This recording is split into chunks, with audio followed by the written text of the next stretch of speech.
when I opened the map, the Google map, and I saw that how far I am from Afghanistan, he said, I really want to have sex with you. How do you want to be raped?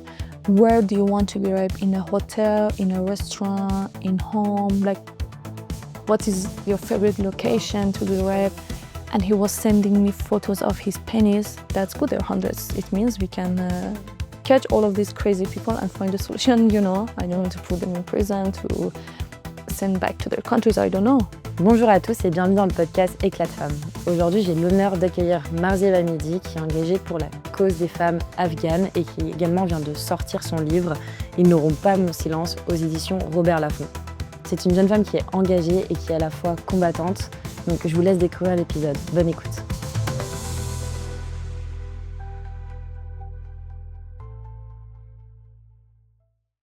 Bonjour Marzieh. Bonjour, thank you for having me. Peut-être, est-ce que tu peux te présenter en 1 minute, s'il te plaît? Oui, je m'appelle Marzieh Hamidi, j'ai 23 ans, je suis iranienne et afghane, je suis championne de Taekwondo. Je quitte mon pays parce que Talibans sont venus en Afghanistan. Et ça fait 4 ans que je suis là, j'habite à Paris et je suis sur protection policière parce que j'ai pris de parole contre les Talibans. Et c'est pour ça je suis sur protection policière.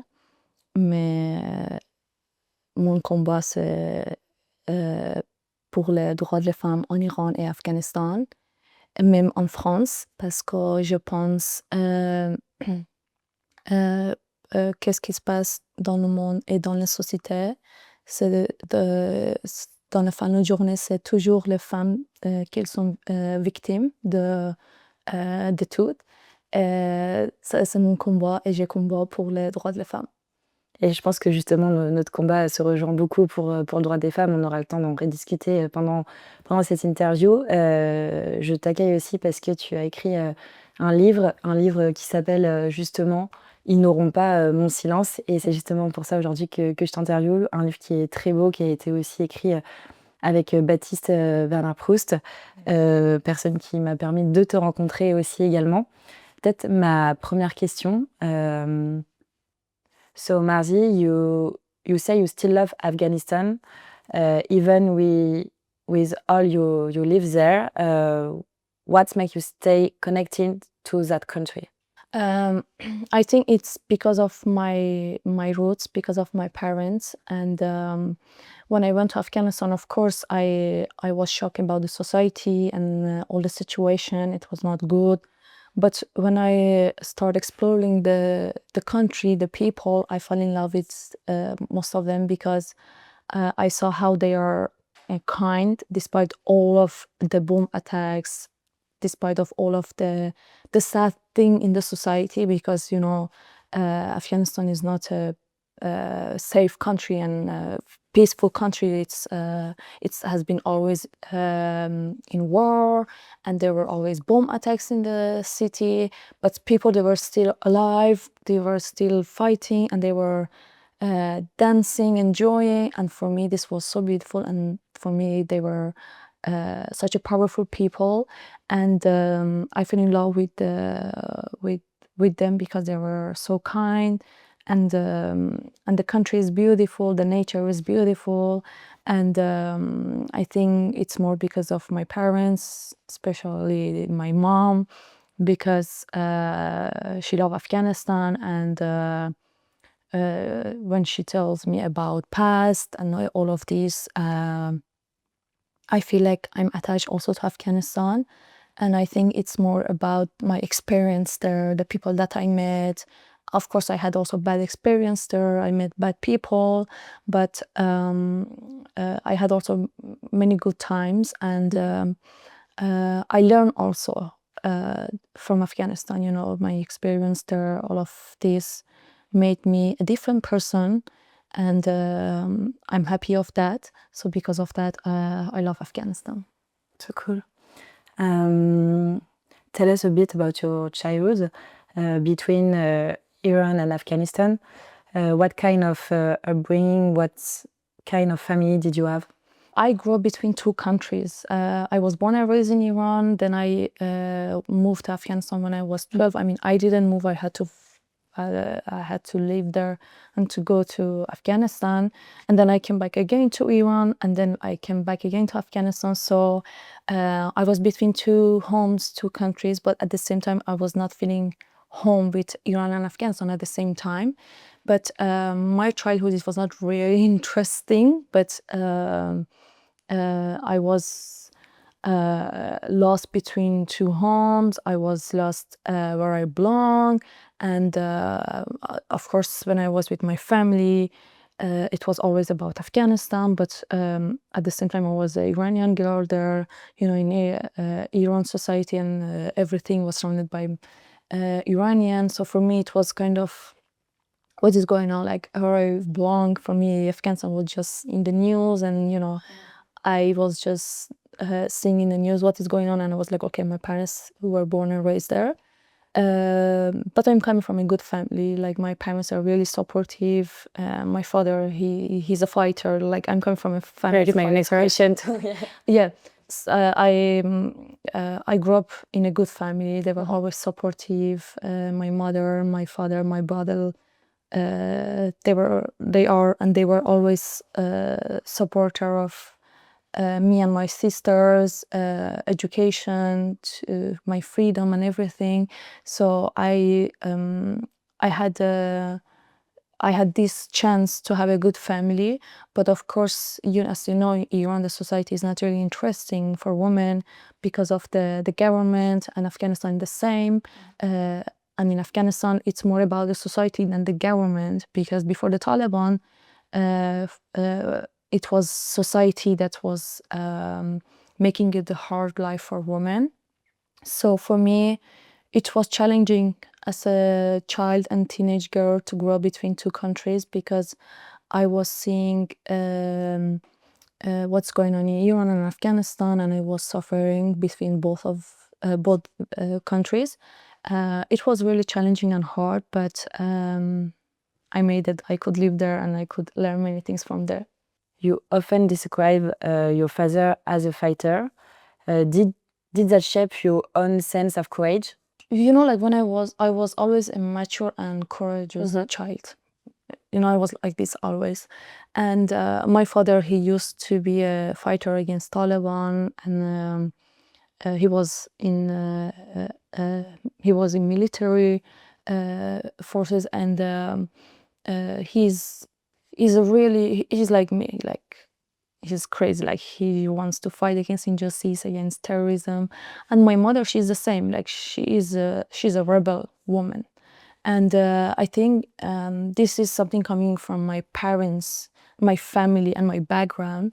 And I'm also like this. Like, it's coming from my heart. I don't like to see injustice. Like, I feel always I want to be in action. I want to fight. I want to be the voice. Like, when I start realizing what is going on in the world, like when I was teenager, I was like, I want to be the hero. I want to be someone who is changing the situation, the society. And this was something coming from heart. And of course, when I was hearing the story of my mother, my father, I was like more impressed. I mean, I was more attached to that. And I was like, okay, I want to be like them. So for me, it's coming also from family, and also from me, from my heart. I think I have a question. If your mother had the same freedoms you have now, what do you think she would have done with her life? I think my mom, she could become a singer, because like your yellow sister. Yes, like one of my sister, she's a rapper. You know, she used to sing in the TV show of Afghanistan. You know, she was very popular in Afghanistan. I think my mom, she could become a singer, because she has this in her. Each time she calls me, she's like singing for me, you know, the poems. She has this in her. But when I see her, I get sad, because I'm like, again, she's victim of the society and the system. And for me, she's not victim, but I mean, she couldn't be who she wanted. You know, she's a talent. She's an artist for me, you know. But she couldn't. So because of that, she was pushing a lot my sister. You have to sing, you know. And because my sister, it was her dream to become a singer. So my mom, she was always pushing her. You have to become a star. You have to sing, and she made it. And of course, my father was also supporting. My mom, she could become a good singer, and of course, a feminist, because my mom, like, I'm like, if you see me, you think you're seeing my mom, like I'm the same of her, but in a different way. But she's like me, a rebel. She's courageous. She's very brave. She break the taboos, and I love my mom. And each time I see her, I'm like, thanks God, like I have a mom like this. Yeah, if she could be something in society, she could be a singer. How about your older sister? She's a singer. How just can she live in Afghanistan with her job? Sorry. Well, when my sister became a singer, she was 17. She was very young. She became so famous, and it was very challenging for us because, first of all, Afghanistan for us was a new country and new society. And my brother, he was really afraid of if something happened to her, because she was singing for women's rights. She was singing against the system. Like, she was not rapping for love. It was maybe sometimes, you know, love songs, but most of the time she was, you know, having a strong message for people, for society, for women in her songs. So for us, it was we were afraid of her safety. Amazing. And when we were in the street with her, like, everybody was coming to take photos with her. She was very popular, and she was favorite also. But of course, there were people that were saying, oh, it's not good for a woman to sing, you know, there's always like this in this kind of society. But she could handle it, you know. But after a time, when she became more famous and the security was not good, she left Afghanistan. She went to Turkey to live there. And also we went back to Iran because of her. Actually, we went to Iran again because for us it was not also good, because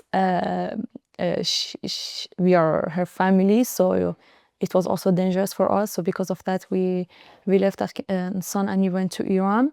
It was challenging for her. At the same time, it was very cool. We were enjoying the people. Like, when we were going to restaurants or some place, like, they were so welcoming. They were so nice with her, with us. It was between happiness and fear. So we lived that. She lived that, and after she decided to leave Afghanistan because she understood that she cannot live in society like a normal person. And she didn't want to be like other people, like with bodyguards, you know, like always to be protected. So she wanted to live free. So she left Afghanistan. But she did a good job, I think, Afghanistan. She could be an inspiration for other girls, you know, to achieve their dreams, to break the taboos, if they want to sing, if they want to rap, to do whatever they want. And we can listen her music in French? Yeah, you can search in YouTube her name, Marzieh Hamidi. Okay, so cool. Yeah, so, yeah. she was singing so cool. in a TV show. Like, we had a TV show in Afghanistan by the name of Afghanistan, like something the voice that they have in other countries in Europe. Yeah, it's like And like the Star yes, Academy or a Star Academy, something like this. Yeah. So she became famous because of that TV show, and she started singing there. So you can search in YouTube and listen to her songs. So cool.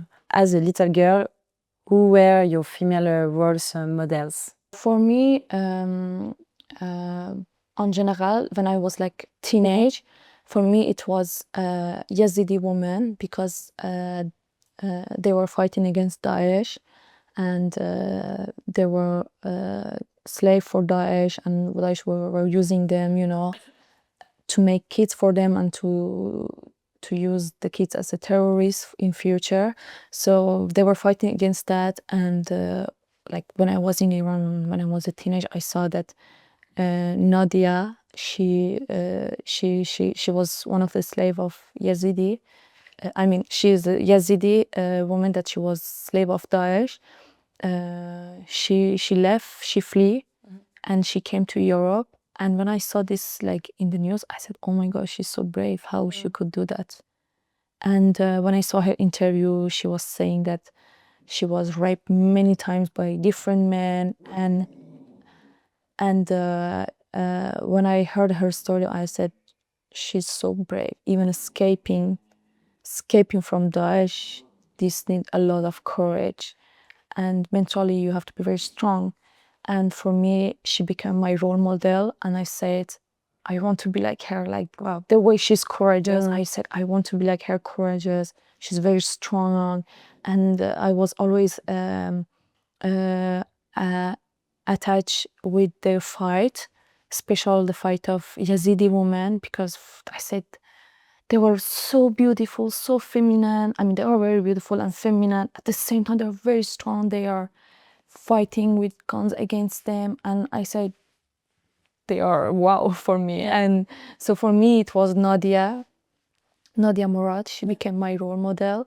And of course, I was also inspired by one of the Iranian feminists, Masih Alinejad. When she was talking and when she was fighting against the regime in Iran, I was also attached by her fight, and I was like, I want to speak like her. Like, she was very strong when she was speaking with confidence, and I was like, okay, they were my inspiration. So this is how I find out that I have this part of freedom fighter inside my heart. You've said that Taekwondo became your therapy. What exactly what is healing? Anger, fear, the feeling of nothing being legitimated? Well, for me, like first day when I went to the gym to do Taekwondo, to start Taekwondo, it was just a hobby for me for like few months.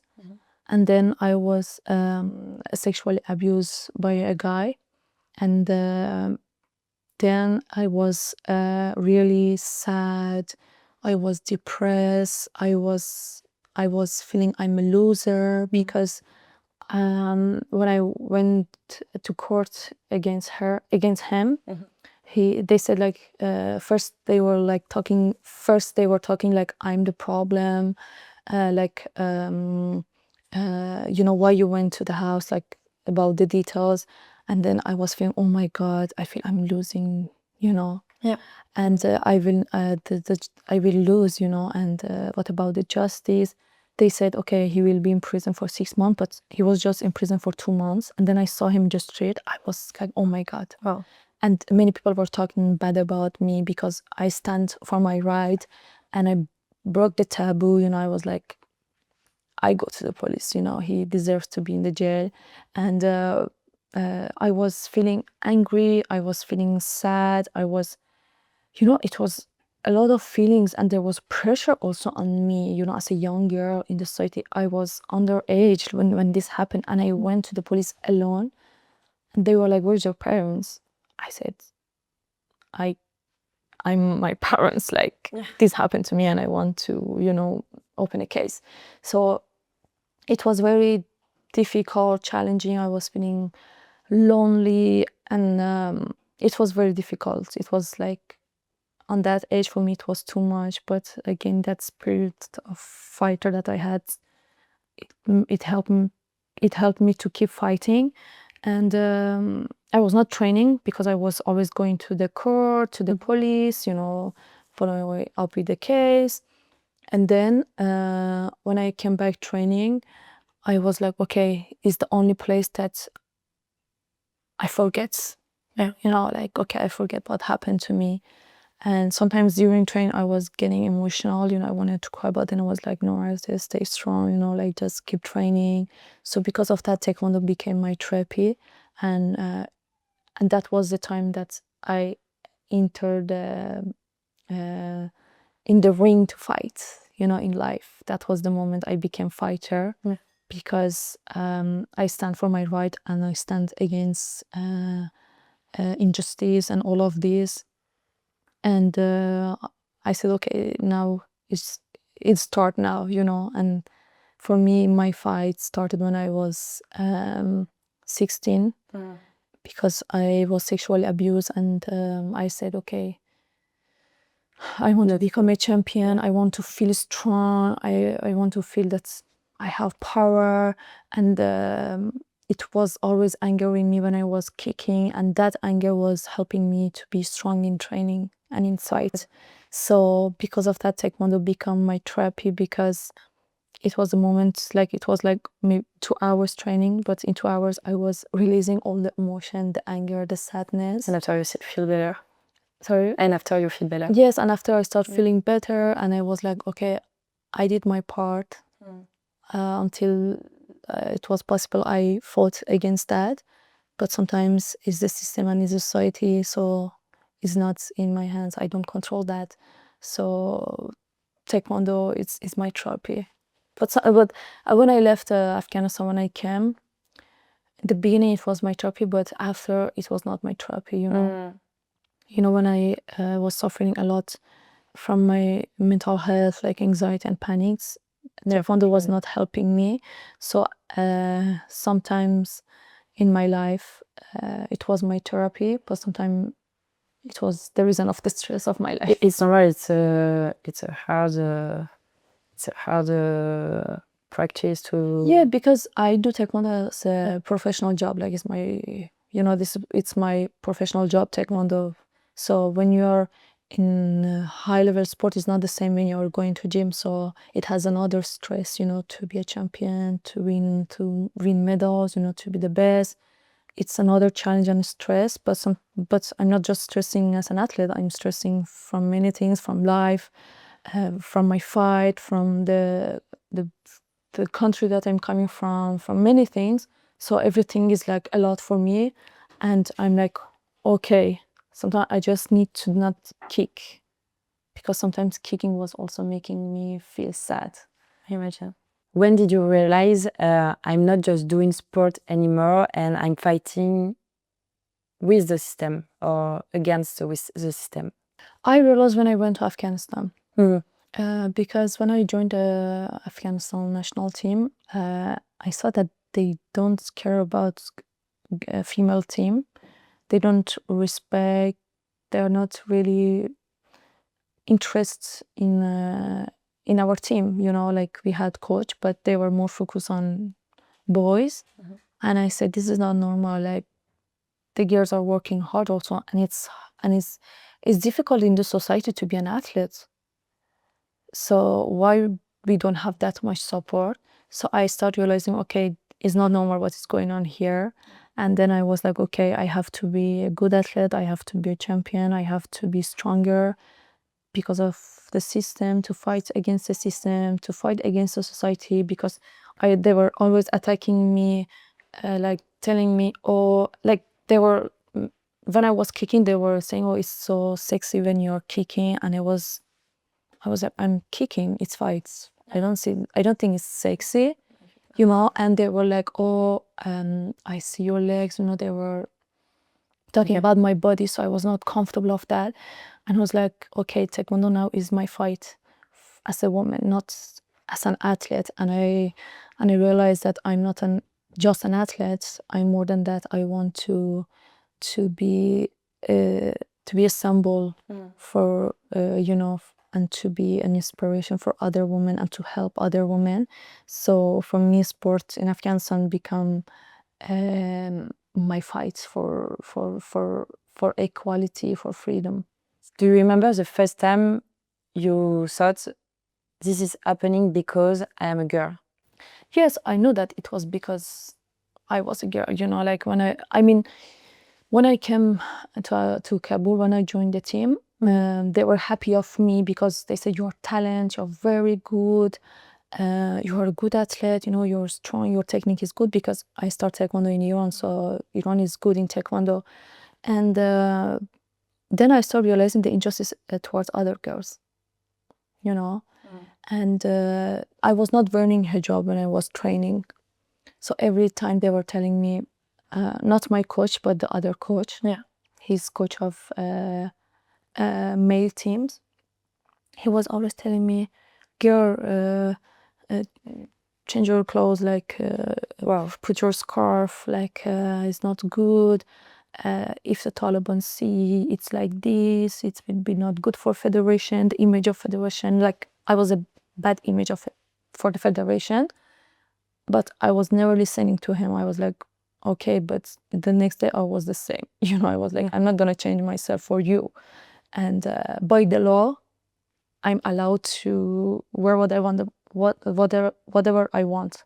So I wear my favorite clothes for the training. I don't wear hijab, and I was the only one in the whole sport of Afghanistan. I was not wearing hijab, and I was dressing the way I want. And then there was a competition in Afghanistan, in Kabul, and I won in my category. And when it was a ceremony of medal, they say that you have to put your scarf, Marzieh. No. Yes, they said because it will publish in the news and the Taliban will see, and it will be dangerous for the federation and other girls. So I said okay, because I didn't want to make it hard for other girls, you know, and to be in danger because of me. Yeah. But after I took it off and I took photo from myself with my medal without hijab. And I shared that photo. I didn't share that photo of what they wanted and they asked me. But for me, it was this, and I was like, it's not okay. Like, ça va pas, everything is going on here. Like, they don't care about us. Like, the male training was always good. For the boys, everything was good, you know. And they were always saying to the girls, oh, you're not good, you're not strong, you're weak. They are strong. It's the coach who is weak. Is the system who is bad and weak, and they don't know how to manage athletes and how to take care of these young talents. So this was the time that I realized, and I was like, okay, I have to fight, even if they are nice sometimes with me, because they know my family, my brother, my position was different in society, so they were kind of sometimes good with me, you know. But I was like, I don't care about this if they are good with me. There's injustice around me, so I will always stand by the side of the girls, even sometimes they were not good also with me. But because I was a foreigner for them too, you know, it was crazy. But I was like, I don't care, like I do what I want to do. And I was telling always to them, you have to take us to the stage, to the training camps, we have to do this, like federation is doing nothing. I was always in action, and you know, they were like, oh, you're crazy girl, Marzieh. Wow. Yes. So that was the time I was like, okay, it's not normal what's going on here. When the Taliban entered in Kabul in 2021, you didn't go to the airport like your friend. Just why? Well, when the Taliban came, I didn't know that there will be like planes to take people out of the country. I didn't know what will happen. I was just thinking, okay, what is the next for us? Yeah. I was thinking like this. And then we had the group chats with my friends. They were saying like, oh, the airport is like this, this person is going like this. But that time I was thinking the most safe place for me is my home now. Because I was like, I don't want to be beat by Taliban at the airport. I was thinking like this. I said, I don't want this happen. They beat me and I pass and I go to, I don't know, to France or United States, anywhere. I said, I don't want to live like this. Okay. And I was thinking, I have to stay here and to wait. Okay.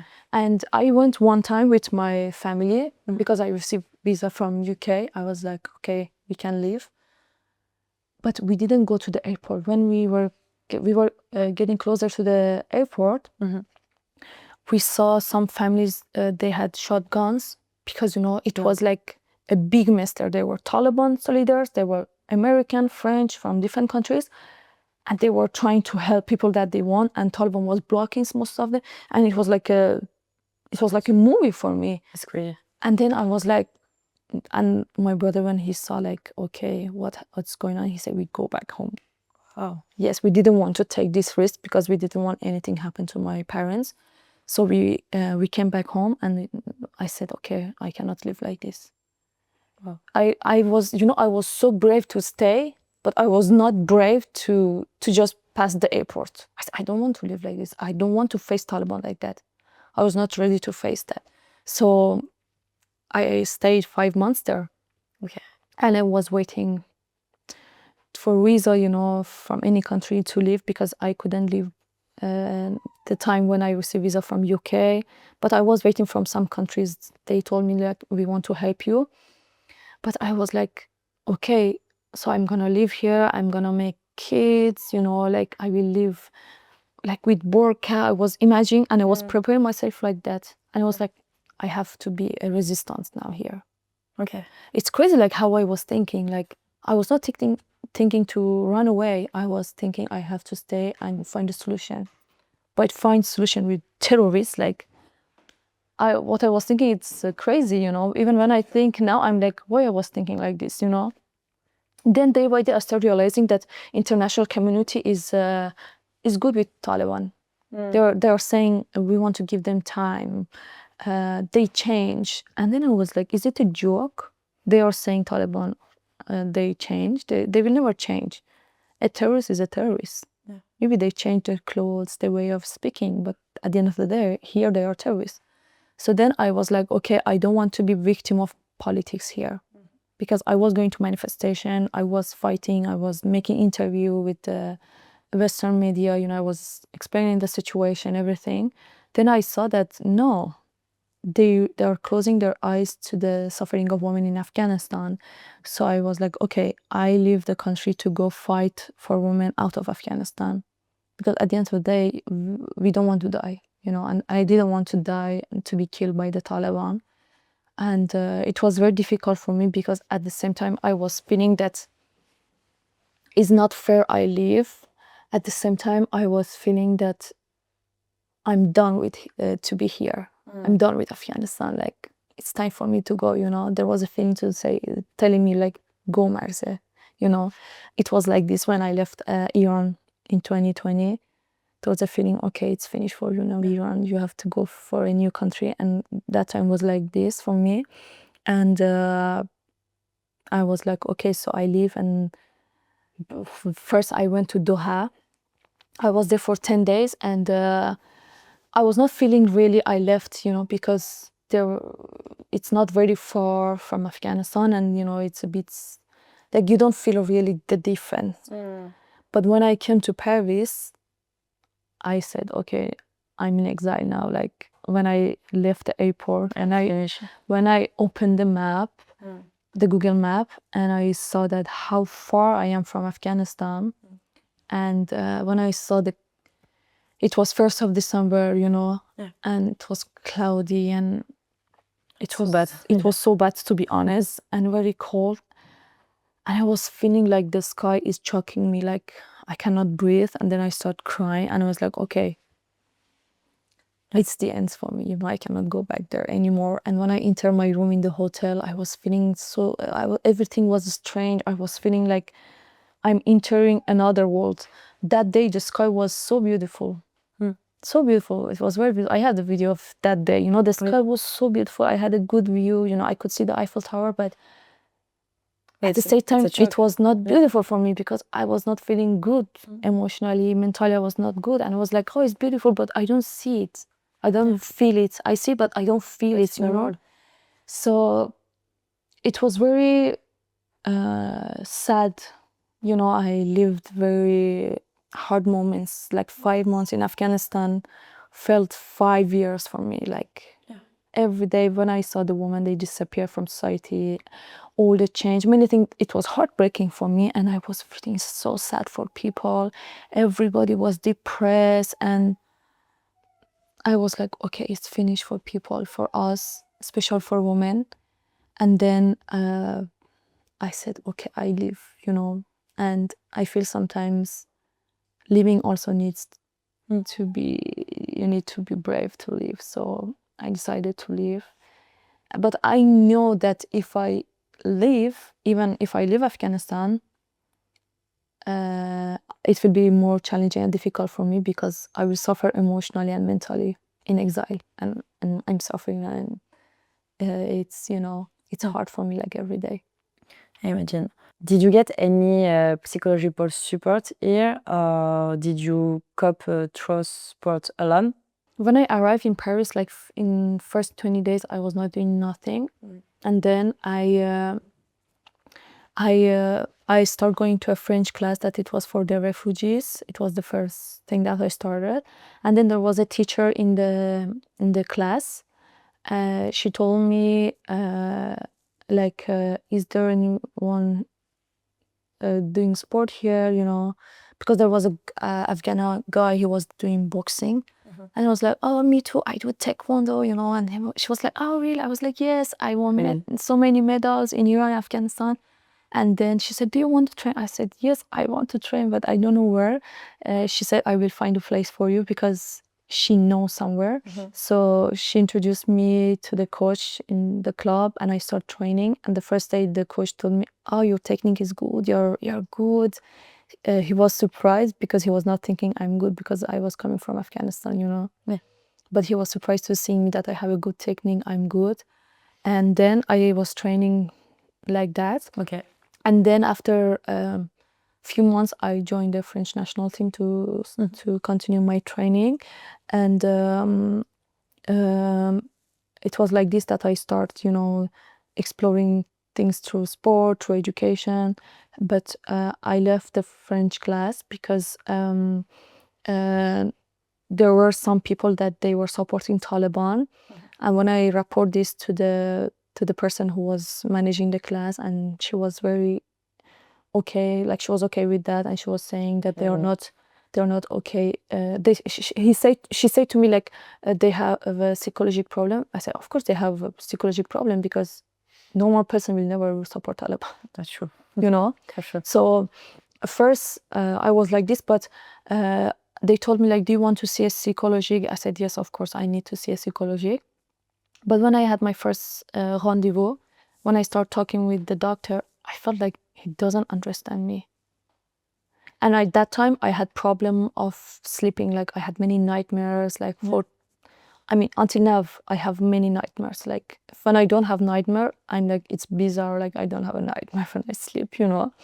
Then I was like, okay, he doesn't understand me. And he wrote some medicine for me, but I didn't buy. I said, I just need to talk, to release my emotion, to you know, to release all of this. And then I was like, okay, he doesn't understand me. So I stopped seeing that. But after, I never received help, you know, and I never had a emotional psychological support. I never had until the threat start. But it was not really good. Like, there was lack of sympathy, solidarity, understanding, emotional support.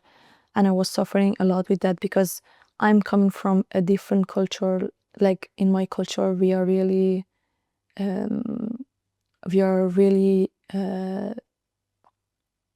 connect to each other, you know, we listen to each other, we take care. And there is a lot of love, you know. I grew up with a lot of love, and, you know, there's always attention and checking on each other. But when I came here, it was nothing of that. So that made it more difficult, because I was suffering a lot and I was feeling always alone. So I never had this psychological like support from a doctor, from an organization or something. But when the threat started, after they found me a doctor, and I see her, and that was the time. After 3 years, I start talking about all my emotions, you know. So it was not really good, to be honest. And today, do you have French friends? It's complicated. Well, I have like my teammates, but the way of friendship is not the same. Of what I want, you know, it's not the same that I had with my friends in Iran, for sure. Because, you know, we don't have the same life, we don't have the same background. No, we can't. You know, so, but I enjoy it with them, you know. We have good time, but I don't talk with them about my life, or I'm suffering from my mental health, you know. I don't talk about these kind of things, you know. We are just having good time in training, enjoying. But if I think, I don't have really like proche, like very close French friend. I don't have, because there was always lack of sympathy and understanding. Yeah, and you say, I remember you said that you feel older than other French people. Yeah. Like when I came to when I joined the French team, when I saw my teammates, I was like, we have the same age, but we are not the same. I was feeling, oh my God, I'm too mature for them. And they were like, but they are living normal life. So it's normal. This is okay to be like this. You should be like this. But I grew up faster than my age, And then I was like, oh my God, they don't, like it was so difficult for me. The first year I suffered a lot. I was always feeling alone. And I was like, oh my God, we don't understand each other. Like, sometimes, okay, you don't need to live the same what the person live, but you can be a human and understand, you know what I mean? Again, it was lack of sympathy and emotional support. So I was like, oh my God, how I'm gonna live in this country, how I'm gonna live with the people, especially with the team, how I'm gonna continue. It was a lot of challenge for me, but I made it, and I'm friends with them. But if I want to talk about my anxiety, my panics, my problems, the threats, all of these, I don't talk with my teammate or with French friends. Yeah, I talk with my friend that she's coming from Iran, or I have a friend, for example, she's South African, or from different origin. I share my pain. But when I think no, I don't have like that close friends. No, I think we need to be more sympathetic and empathic too. Yeah. I think we need to understand in France, but for French people, it's a bit complicated. But in Paris, do you feel really safe today? No, even when I came, I had a cultural shock. Yeah. I was like, oh my God, where I am. Who are these people? When we were going out at night with my friends, I was like, it's weird. I don't feel safe. I was not feeling safe. I was like, everywhere, like if you go every country in the world, there is no safe place for the woman. There is no safe place for the woman in the world. That's for sure. But I was accepting like something better in Paris, I remember one night I was out with my friend, we were a bit drunk, and a guy, he came and he touched my hair and he wanted to touch me, and my friend was like, we have to run away. And I was like, oh my God, it was just first 2 months of my life in Paris. I was like, oh my God, wow, what's going on here? Like, I said, it's not normal, like ça va pas du tout. I was like, it's not normal, what's going on here? But then I was like, maybe it's random, but I saw often these kind of things and I was like, okay, Paris is not safe. But after, last year in September, when I received the threats, the life totally changed. My life, totally changed. It's a nightmare now for me. And I was like, okay, now I have to survive from the threats, because they want to kill me, they want to rape me, and they made a price for my head. One of the Taliban member, they announced in Twitter, like, if someone in Europe, finish the job, there was a price for that. And then I was like, oh my God, how I'm gonna live? And actually, you receive. The threats are from people who live in Europe. This is the problem. Wow. Because if the threats was from Afghanistan, I was like, I don't care, it's so far away, you cannot catch me. Yeah. But the numbers they were calling me, I received 10,000 messages and calls in my WhatsApp, and there were a lot of numbers from French numbers, Germany, Netherlands, UK, United States for sure. Even some countries that I was not thinking that Afghans would live there. Wow. You know what I mean? And I was like, they are everywhere, so I would never be safe if I travel. Wow. And I was like, oh my God. Like, I saw a number call me from Malaysia, Thailand. I said, it's not normal what's going on in my WhatsApp. And they were like, you know, sending me also pictures of their penis. They were like, oh, how do you want to be raped? Like one of them, he lives in Paris. He sent me a message on my Instagram. He sent me a voice message. He said, I really want to have sex with you. How do you want to be raped? Where do you want to be raped? In a hotel, in a restaurant, in home? Like, what is your favorite location to be raped? And he was sending me photos of his penis. Wow. And I was like, wow, like that's insane. It's a lot. It's too much for me. And I understand. And Is it too? yes, Yeah. like you can understand me, and you know, as a woman, it's not easy to face this, you know. And then I was like, oh my God, like it's so disgusting. And when I was listening, the way he's talking with love, I was feeling he's here, you know, like, you know. And I was like, okay, they are crazy and they are ready to do everything against me. And I didn't know like the French police would protect me, you know, because I'm not officially French. But then they said, okay, we will protect Marzieh. And I was like, okay, I'm lucky. And, you know, I was happy that they wanted to protect me. But what's the point is that we are living with crazy people in society. And they are here. They are not one or two. They are hundreds and thousands crazy people here. And they are making unsafe society for women. Again, the victims are women. And for example, I didn't want to be the victim. I went to the police. Like when I received the first call, in 2 hours, I went to the police with my lawyer. I called my lawyer. I said, this is happening to me. And she came and we went to the police. And many people told me, oh, even you go to police, French police, they do nothing. The judge will do nothing. I think that's not true. Yeah, that's not true. I was like, no, it takes time for justice for sure. But I said, even if they don't do, I fight. Yeah. I fight, they do, you know, I fight for my rights. So it was difficult when I went to police, because there were people sending me bad energy, like, oh, I don't think so, especially because there are a lot of people. It's not 1, 2, 3, it's hundreds. I was like, that's good, there are hundreds. It means we can catch all of these crazy people and find a solution, you know. I don't want to put them in prison, to send back to their countries, I don't know. But women must be protected, you know.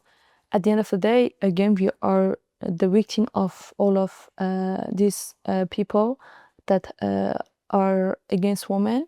And who's going to protect us? So, and there was also pressure of me, because they were saying, because I am a refugee in France, you know, and I'm coming from Iran and Afghanistan, you know. And they were saying, oh yes, now you are a fascist, or you are they are using you against immigrants, they are using you against Muslims, they are using you against this and that. I said, listen, I'm the victim of what happened. Sure. And what happened to me is speaking for them, you know. Like my case is telling the truth, and it's the reality at some point.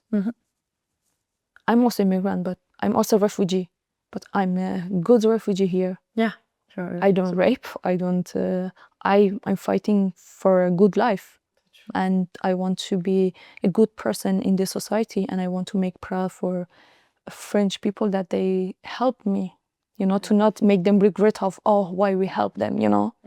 So there are also some crazy people, so we have to find a solution for these sick people that they want to make an unsafe society. For example, I told that this happened to me now, the next day it will be another girl not from Afghanistan. It can be a French girl, it can be German, it can be from anywhere, you know, because at the end of the day, they are against women. But for them, it was more easy me, because I spoke out against their regime, all of the things that they are doing against women. So I was like, it's not true. I'm a good example of a good refugee. That's true. But you have all your place here. It's normal. yeah, it's normal. And I don't stay silent, and because of politics will put a label on me. I don't care. I'm a young girl that I'm facing these problems, and I need help, and I need justice for that, and I need protection. So I don't care. You can, if you're smart, you will never think like this. If you don't have a brain, you will judge, you will say anything. So for me, it was a lot of pressure. Like, I lost many friends, you know, and it's crazy, but I'm not regret of that, because I stand for justice and I believe in my fight. What I'm fighting is for young girls in Afghanistan. I can have a good life in Paris, enjoy my life, you know, doing my sport. But even my political fight is affecting my sport life, and sometimes I get punished by that, you know, because I'm just fighting for justice. You know, I could be selfish and just do my business, mind my business, doing my life, you know, but I don't want that. I don't feel comfortable with that. I want to fight for others, because when I was in Afghanistan for 5 months, I wanted people speak up for us. People who were out of Afghanistan, we wanted they speak out against Taliban and about the situation. So it's the same. There are millions of girls there that they want me to talk for them. So as a human being, I don't think it's fair to stay silent about all of these horror things that is going on in Afghanistan. If you could change just one thing right now for Afghan women, what would it be? I will change the society. Wow, sorry. Yeah, because for me the problem is the society, because it's not only Taliban, it's also society. But if the society is well educated, you know, and if they are smart and respectful to women, they will stand against Taliban, you know. But there are many men that they are okay with Taliban, so they don't care what's the consequences of all of this for women. But I will change the society. Why did you want to write your book just now? Since I was a teenager, my mom, she was always saying, write everything that is going on in our life, you know. It was her dream, you know, to share our story to the world.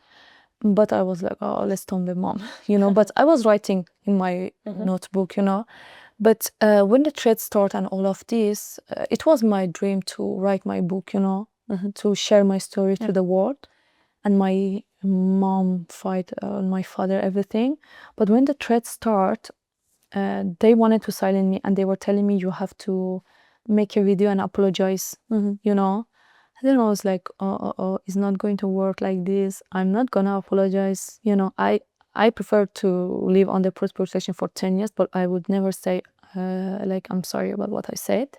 So then I had many proposals from some editors, French editors.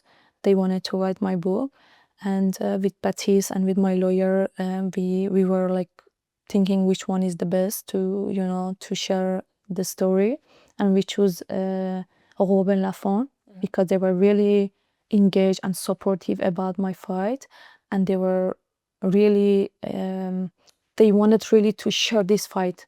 And for me, that was very important, to work with someone who value my fight, you know, not to do a business, to value my fight, to share this testimony. So for me, my book is a testimony, you know, for against Taliban, for women, and to show that you wanted to silence me, but I made it to book.